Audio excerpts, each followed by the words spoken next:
starting point mo would be yung mga materials mo sa ChatGPT tsaka Claude. Naiipon yan eh. Ang dami mong pictures, ang dami mong na-research, tas nakakagawa ka pa ng mga apps mo sa Claude. Ang tanong, does it just live inside your computer? Does it just live inside ChatGPT and Claude?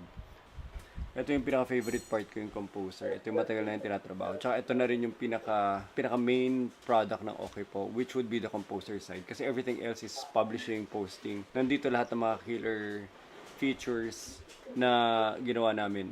So, sandali, nagde-demo rin ako dito, Kent. So, itong Use AI Voice, ang ginagawa niya, so for example, baka Kent, ang nakikita nating most common user flow would be yung mga scripts mo, materials mo coming from ChatGPT o Claude, ipipaste mo lang dito. And then, once klinown mo yung voice mo, parang hindi mo na kailangan mag-record and hindi ka na magkakaroon ng content creation fatigue. Maraming nagkakaroon ng fatigue sa content creation kasi syempre, di ba, they have to be in their A-game palagi. Ganito, na magbibihis, mag-aayos ng itsura para lang makapag-create ng mga contents. Unlike here, anytime na nasa labas ako, kahit na maingay yung lugar, kaya ko gumawa ng professional content kasi na-duplicate ko na yung voice ko. Tapos, yung mga ideas ko sa ChatGPT na via typing ko lang naman ginagawa, tsaka chat, kinaka-copy-paste ko. Tapos, mapapublish ko na yung mga contents ko professionally. So, nagagawa ko yung trabaho ko. Even though I'm the middle of chaos, noise, natatapos ko siya kasi nandito yung OkayPo. Okay, Kent, saan yun? So, ipe-paste dyan ni Kent. I-paste mo. So, nagde-demo sila pero usually naka-mobile optimize sila lahat. Sige, paste mo yung script mo. Then, kunwari ito, galing ChatGPT. Ito, for this one, galing notes niya. Paste mo.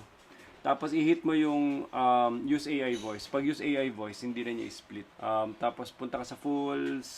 Sandali Sige, split into sections. Tapos, ito may, enhance. V3 ng 11 Labs. Sige, continue. Ito, isa-set mo di ba? Yung favorites. Oo, sir. So, ganito gawin natin ng user experience. Etong nakikita mo, Ken, pag nag-a-add ka lang ng favorites, ibig sabihin, makikita ko itong pinapakita mo ngayon once na mag-a-add ka ng mga voices. Pero dapat hindi ito yung una mo makikita. Makikita mo na lang, very convenient lang na mga favorites mo. Okay, sir.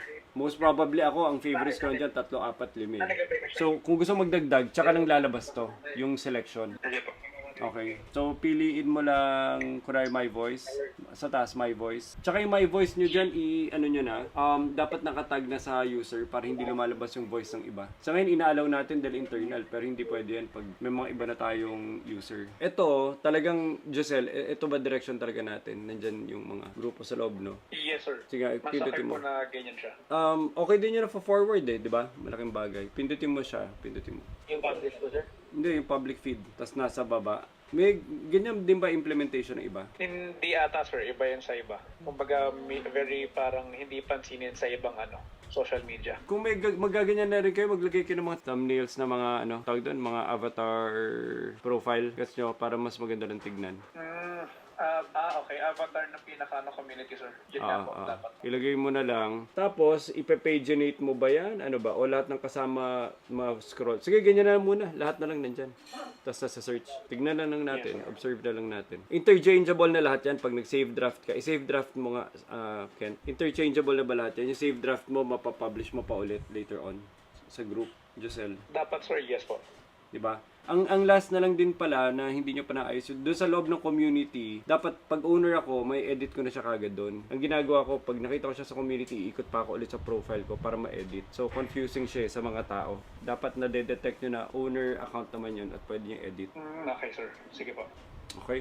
Pero ang isang medyo killer product namin would be yung Composer. So, nasa Composer kami nakabet talaga. So, yung Composer, ito yung starting point ng creative journey ng creator ng OkayPo. So, parang ang ginagawa niya, starting point mo would be yung mga materials mo sa ChatGPT tsaka Claude. Naiipon yan Ang dami mong pictures, ang dami mong na-research, tapos nakakagawa ka pa ng mga apps mo sa Claude. Ang tanong, does it just live inside your computer? Does it just live inside ChatGPT and Claude? At ang gusto namin gawin na lahat ng naiipon mo doon na rini-research mo, ang haba-haba na ng conversation nyo, you have to synthesize it, you have to productize it, at kailangan mong i-publish. So si OkayPo, ang objective niya, sinisimplify niya na matransfer mo lahat ng materials mo from different AI platforms and tools, synthesize it to a very simple consumable content na parang siyang TikTok yung nakita nyo.